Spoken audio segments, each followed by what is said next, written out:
Assalamualaikum warahmatullahi wabarakatuh. Perkenalkan, nama saya Muhammad Adrian dari Fakultas Ilmu Pendidikan Ekonomi A dengan NIM 187020525. Di sini saya akan memenuhi proyek UAS daripada mata kuliah pengantar ekonomi mikro. Dan materi yang akan saya bahas teori perilaku konsumen. Ada 5 teori pengertian perilaku konsumen, yaitu pengertian perilaku konsumen, ada jenis perilaku konsumen, faktor yang mempengaruhi perilaku konsumen, proses pembentukan perilaku konsumen, cara mengenali perilaku konsumen. Pengertian perilaku konsumen. Perilaku konsumen merupakan suatu proses yang berkaitan erat dengan proses pembelian.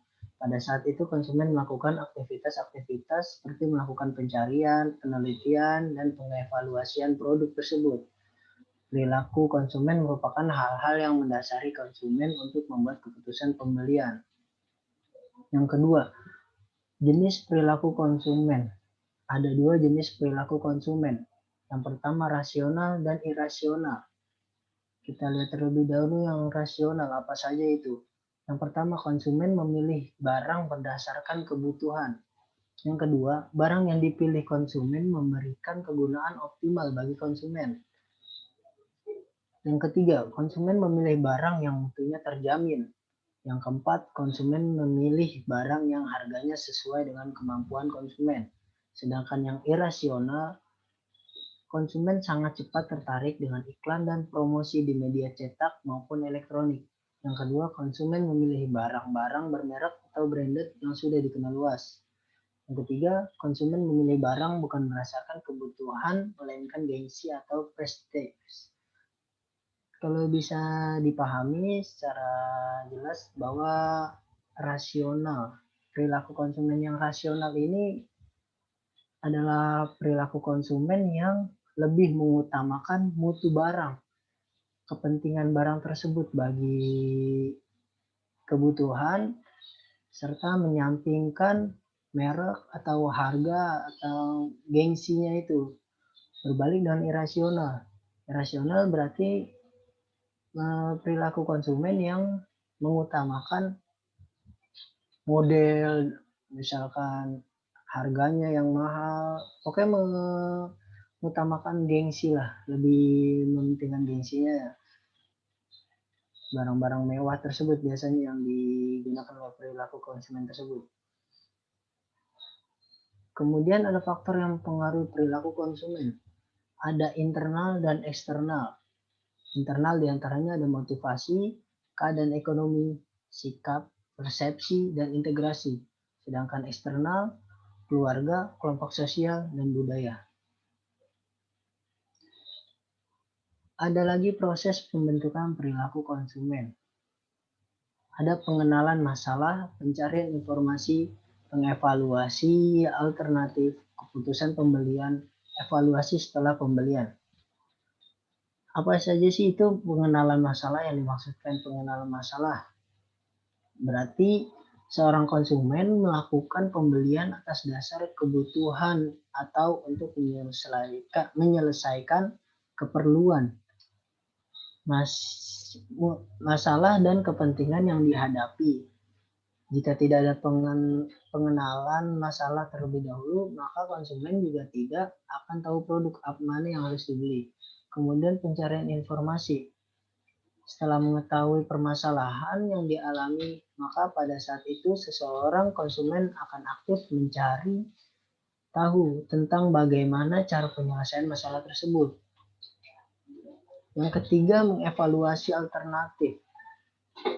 Setelah konsumen mendapatkan berbagai macam informasi yang didapat tentang kebutuhan dalam pengambilan keputusan tersebut, maka hal selanjutnya yang dilakukan oleh konsumen tersebut adalah mengevaluasi segala alternatif keputusan maupun informasi yang diperoleh.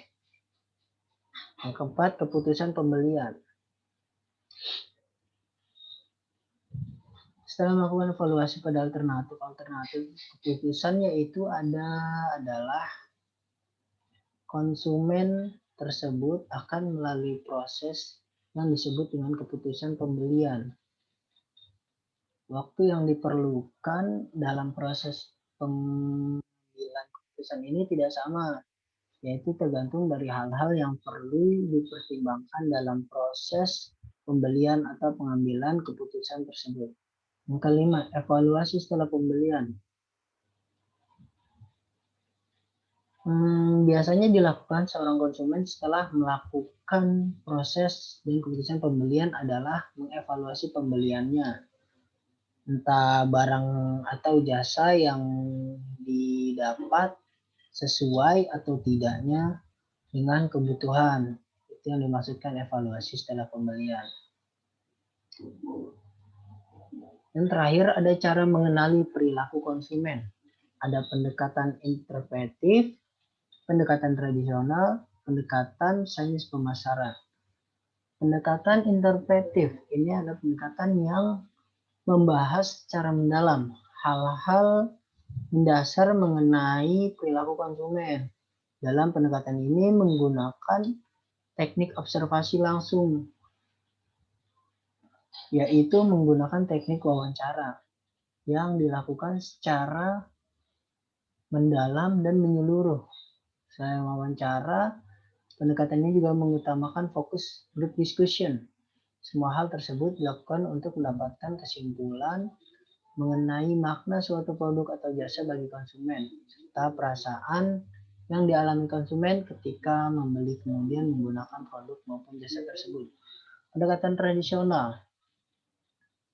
Pendekatan tradisional yang didasari pada teori dan metode dari ilmu psikologi kognitif, sosial, dan behavioral, serta sosiologi. Pendekatan ini menggunakan studi lapangan berupa eksperimen yang didukung dengan survei yang bertujuan untuk menguji hipotesa penelitian yang berkaitan dengan teori.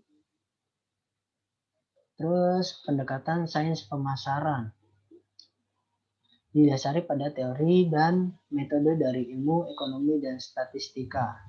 Penelitian dalam pendekatan ini menggunakan pengembangan teori dari Abraham Maslow, yaitu teori hierarki kebutuhan Maslow. Teori tersebut berisi tentang hierarki kebutuhan manusia yang kemudian diuji coba dengan model ilmu matematika. Pendekatan ini dilakukan untuk memprediksi moving rate analysis atau pengaruh strategi marketing terhadap pilihan dan pola konsumsi.